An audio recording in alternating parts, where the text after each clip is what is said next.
Picture this. Gaza is burning from airstrikes, but suddenly the war expands beyond its borders. In Doha, Qatar, a place of diplomats and US bases, an Israeli strike targets Hamas leaders. In Sanaa, Yemen, warplanes hit deep in the capital, leaving dozens dead. And back in Gaza City, entire blocks collapse under bombs. 3 fronts in less than a week. Gaza, Qatar, Yemen. This is no longer a single battlefield. This is Israel reaching into the wider Middle East, and the Middle East starting to look back. Welcome to Red Alert Zone. Tonight, we break down what it means when Israel fights not just Hamas, but a region. Because 3 attacks in 3 countries are not accidents, they are signals. And the question is simple. How far does this expansion go? And when does it drag America in? When the first bombs fall on Gaza, the world barely blinks. For many, Gaza has been a war zone for as long as they can remember. But this time, the scale is different. According to reports, Israeli airstrikes in Sheikh Radwan killed over 32 people in one night, including 12 children. Entire families disappeared beneath the rubble, and schools that once held classrooms are now morgues. Israel's justification is always the same. Hamas hides military infrastructure inside civilian neighborhoods.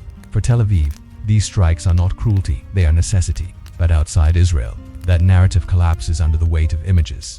Children carried in blankets, mass funerals, and overcrowded hospitals. The optics of Gaza reach further than any missile. Why does Gaza matter?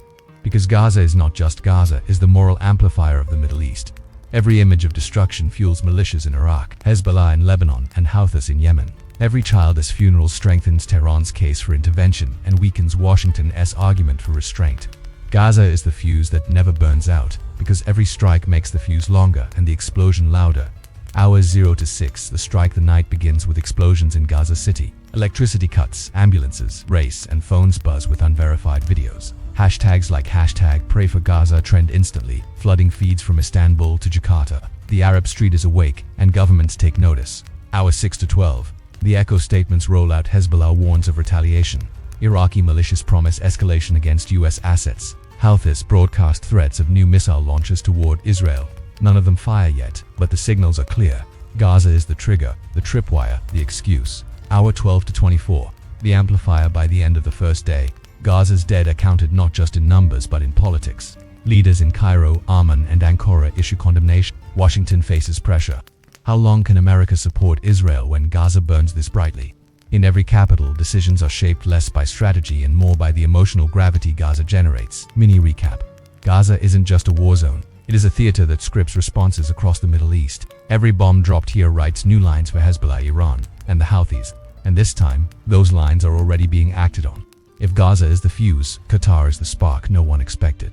For decades, Qatar has been the quiet broker of the Middle East. Doha skyscrapers and polished conference halls hosted peace talks, factional negotiations, and uneasy truces. From Hamas to the Taliban, from US generals to Iranian envoys, Qatar sold itself as the region's neutral ground. That image collapsed the moment Israeli jets or Israeli intelligence-guided drones struck inside Doha, according to multiple reports.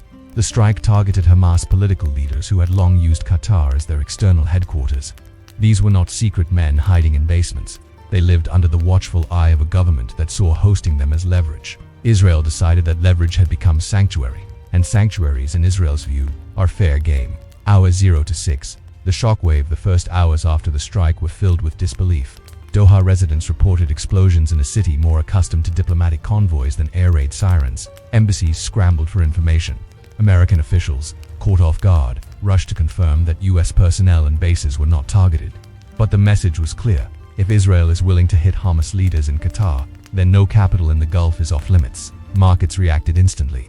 Crude oil prices jumped on speculation that the Gulf might spiral.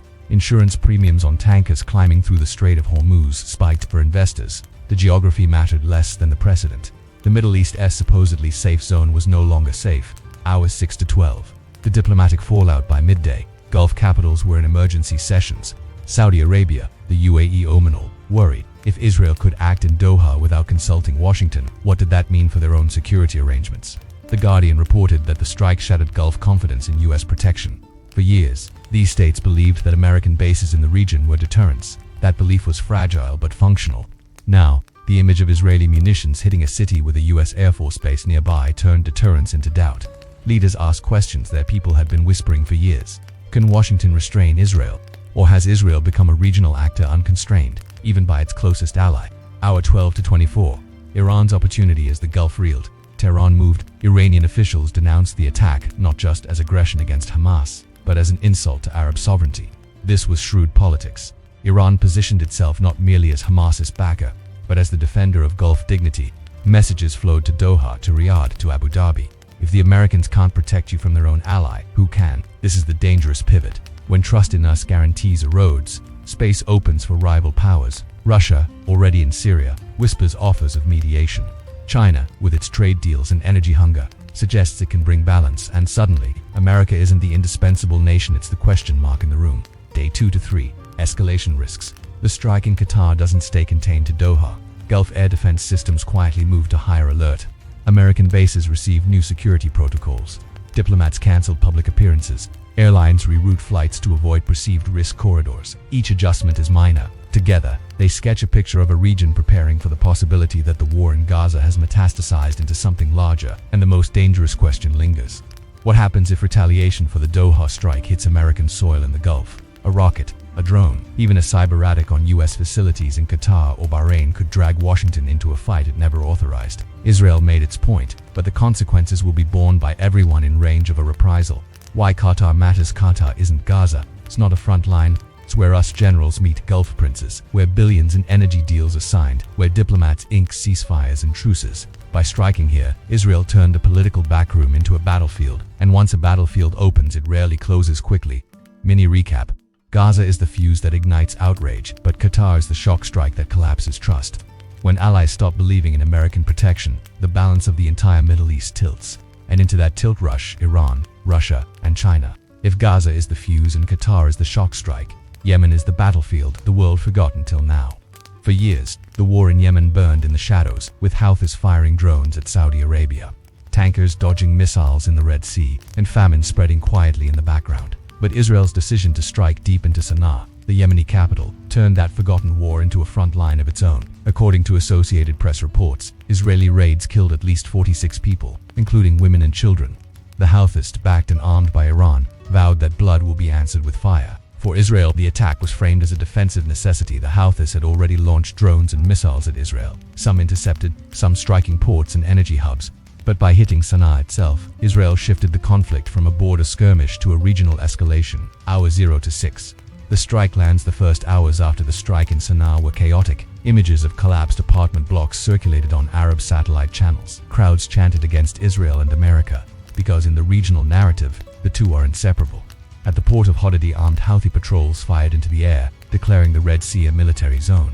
Insurance firms immediately raised rates on vessels transiting the Bab el-Mandeb Strait, one of the busiest shipping choke points in the world. Hour 6 to 12. The economic shock. By morning, markets moved. Brent crude spiked $3 in a single session. Freight companies rerouted container ships around the Cape of Good Hope, adding weeks of delays to European supply chains. In Hamburg, shipping executives admitted quietly that the Houthis now hold a veto over global trade for ordinary families in America. This translates into higher prices at the pump, more expensive groceries, and delivery delays. Yemen is thousands of miles away, but its geography strangles global commerce. Hour 12 to 24. Iran's chessboard. Tehran seized the opportunity. Iranian state TV ran wall-to-wall coverage of the funerals in Yemen, framing Israel as a child killer and America as complicit. Iranian naval units moved closer to the Red Sea, conducting exercises that looked suspiciously like preparations. Iranian officials sent a clear message. Every Israeli strike on the Houthis is a strike against Iran's regional network. The Middle East's forgotten war was suddenly a proxy battlefield for the world's most dangerous rivalry. Day 2 to 3. The domino effect. By the second and third days, the escalation spread. In Aden, rival militias clashed as chaos spread beyond Houthi territory. In Cairo, protests erupted outside embassies, with chants linking Gaza, Qatar, and Yemen as a single chain of aggression. In Washington, analysts scrambled to calculate how many American warships were needed to keep the Red Sea open if Houthis declared a full blockade.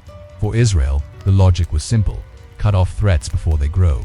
For the region, the logic was terrifying. If Israel can bomb Gaza, Doha, and Sanaa in a single week, then no place is immune. Why Yemen matters beyond Yemen. Most people in the West barely follow Yemen, but Yemen controls the Bab el-Mandeb Strait, the narrow sea passage that connects the Red Sea to the Arabian Sea. Every day, millions of barrels of oil, liquefied natural gas, and consumer goods pass through, disrupt it, and Europe feels it first, but America feels it next. Fuel prices, shipping costs, inflation. The Houthis know this. Iran knows this. And now, by striking Sanaa, Israel has guaranteed that the forgotten front will not stay forgotten. Mini recap. Gaza is the fuse that ignites anger. Qatar is the strike that destroys trust. Yemen is the front that weaponizes geography itself. Together, they do not just expand Israel's battlefield, they pull the global economy and American households into the blast radius. 3 fronts: Gaza, Qatar, Yemen. 3 signals, 1 pattern. The war is no longer between Israel and Hamas. It is Israel versus a region, and by extension, Israel versus every global power with a stake in that region. For Americans, the ripple effects are already visible at the pump as oil prices climb, in the markets as supply chains slow, at military bases as deployments shift, at home as headlines warn of cyber attacks, terrorism alerts, and higher costs of living. History warns us that wars expand not by choice but by chain reaction. Gaza provides the spark. Qatar breaks the shield of diplomacy. Yemen blocks the arteries of global trade. The fuse is burning. The only question is how far and how fast the flames spread. Stay informed, stay prepared, stay steady.